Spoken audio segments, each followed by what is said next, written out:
Vinod Bangang, Head of Department of Mathematics, Manipur University. Everyone, good afternoon, sir. She golden opportunity.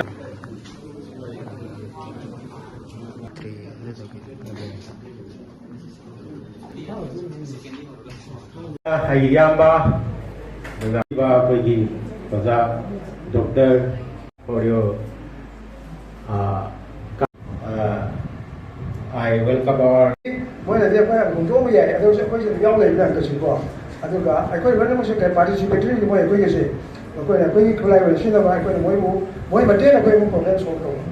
Computer này cái problem solve được gì à? Ai sao mà cái thesis đó rồi, ai có cái gì quá computer đấy tao không thấy xoay hết rồi à? Làm sao mà không vậy?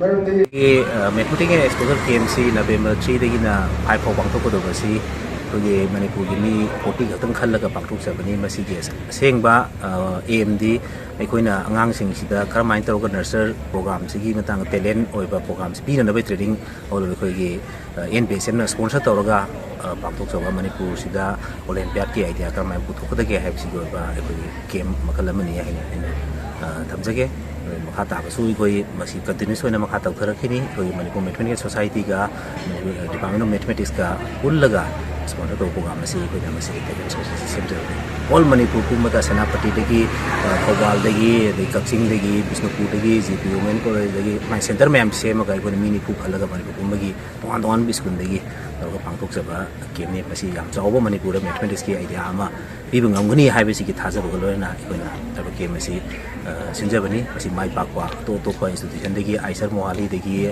NIT dagi ko institution dagi oza ma'am na ga bijami masi koi kata su hana tawthagini masi mai pakwa manipur kumoda akagi idea se tum ko ngamna ba kona sabi sa ba mani